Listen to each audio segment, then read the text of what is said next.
Zero na raw yung budget para sa flood control. So, ibig bang sabihin, zero na rin yung corruption?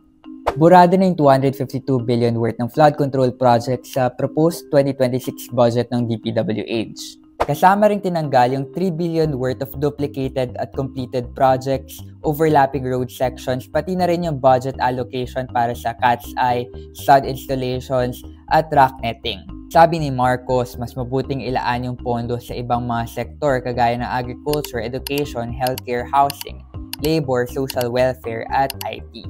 Ito yung sagot ng administrasyon sa kabi-kabilang anomalya sa flood control projects kung saan kumita ng bilyon-bilyon ang mga contractors.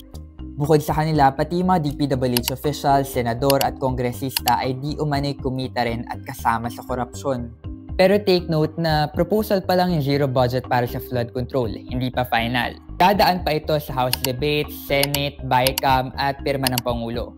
Kung susuriin mo yung mga previous budget ng DPWH, mapapansin mo na laging mas malaki yung approved budget kumpara dun sa original proposal. Noong 2025 nga, 899 billion yung proposal pero ang naaprobahang budget, 1.11 trillion. Pero this time, may babala ang Pangulo. For the 2026 national budget, I will return any proposed general appropriations bill that is not fully aligned with the national expenditure program. Nung tinanong si bagong DPWH Secretary Vince Dizon kung gaano siya kakumpiyansa sa 2026 budget proposal, ito ang sagot niya. If you ask me, am I 100% confident? Of course I'm not. I've only been here for 2 weeks.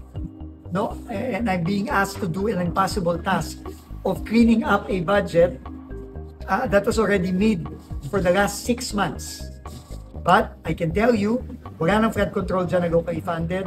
As much as possible, talagang lininis na namin yan. Pero dapat tandaan na yung corruption ay hindi lamang nagsisimula at nagtatapos sa budget.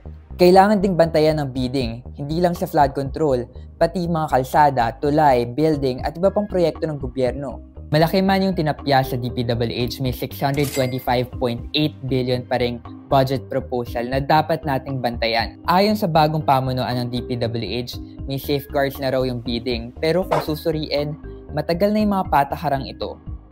Kaya ang tanong, sapat ba yung mga safeguards na ito para pigilan ang mga katiwalian? At higit sa lahat, saan mapupunta yung bilyong-bilyong pera na tinapya sa DPWH? At sino ba talaga ang makikinabang? Samahan nyo kaming bantayan ng pera ng bayan. I-download ang Rappler app and join the Philippine Politics channel.